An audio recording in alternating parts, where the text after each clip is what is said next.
Hello and welcome to FDS News. My name is Nate and I am your host.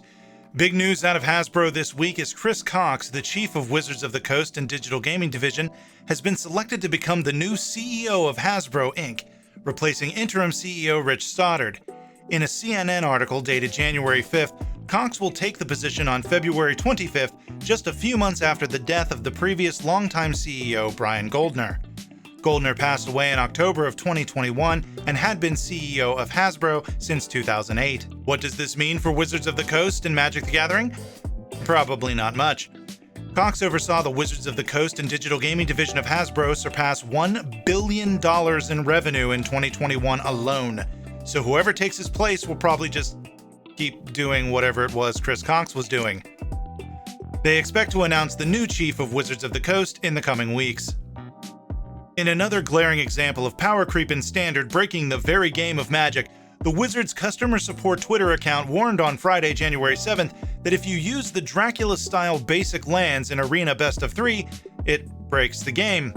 The tweet reads, "We have discovered a bug in Magic Arena, where you are unable to sideboard if using Dracula basic lands. Until we create a fix, please avoid using these lands in Best of 3, including the Decathlon Finals." As of recording, no announcement has been made that there has been a fix for this bug. On January 10th, in an article published on the MTG website, Gavin Verhey announced the new Pauper format panel, or PFP for short. The panel will consist of Gavin and 6 other members of the Pauper community.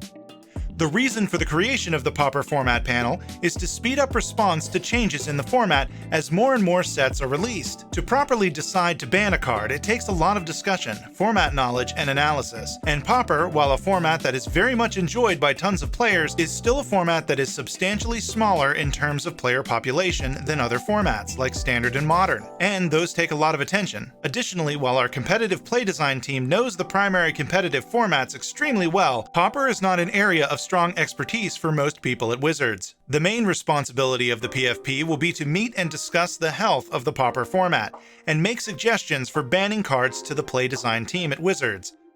Gavin did say he believed most suggestions will be accepted and implemented without issue, and only rarely further discussion will be needed. As of last week, the PFP has already started regular discussions of the health of the format, and have heard the Pauper community's requests for changes.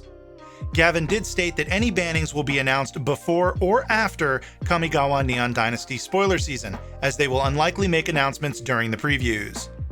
Earlier today, as of recording, I posted a poll about leaks of Magic cards from an upcoming set that have not been officially spoiled yet. I was looking to see how you, the viewers, would prefer I cover these stories. Should I just cover the leaks but not show the cards? Should I cover the leaks and show the cards, or should I just ignore these stories completely? The poll is still up, and I will be leaving it up for as long as I can. I encourage you to participate if you haven't had a chance already. I'm looking forward to knowing your opinion. As of publication, the vote overwhelmingly was to cover the leak and show the cards. I wanted to take a minute and discuss why I asked this question. I was reluctant to discuss the cards because these leaks were probably going to be given to a content creator to spoil, and these leaks are not fair to those creators. Leaks like these probably rob these creators of a lot of recognition and exposure. That being said, this is a news show, and leaks like these are news in the community. Also, I am not the source of the leak, nor am I the one to break the story. In other words, the damage has been done at this point. With that in mind, I've decided to split the difference.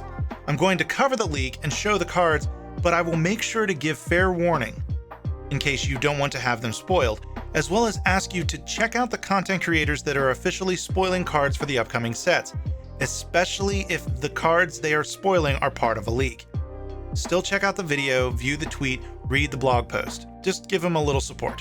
For the past several weeks, more and more cards are being leaked from the upcoming set Kamigawa Neon Dynasty.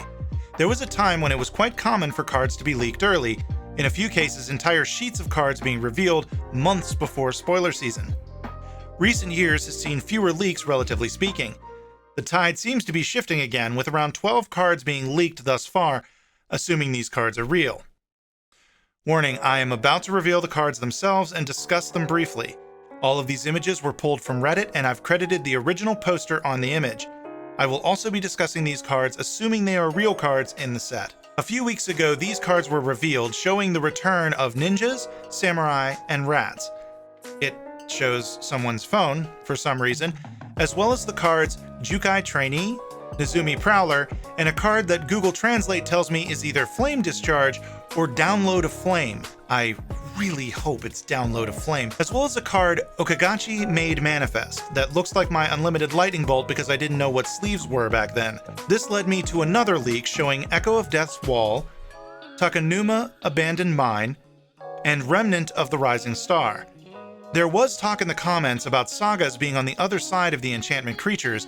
That would make sense considering the lack of mana cost, the lack of set symbol on the Okagachi card, as well as the icon in the upper left corner of these cards being very similar to the day-night icon on Innistrad flip cards, though I will admit I could not find that specific leak. More recent leaks have been revealed in the last few days, starting with Kami of the Transients, further solidifying the focus on enchantments in this set. Next is Eiganjo, Seat of the Empire, which is a legendary land with channel. This card highlights the focus on legendary creatures, which was a theme in the original Kamigawa block. Mokutai, Soul Ripper, showing that vehicles are returning in this set. Lightpaws, Emperor's Voice, which is essentially an Aura tutor. Eiganjo Uprising, a sorcery that rounds out the leaks and doesn't reveal much except samurais are returning.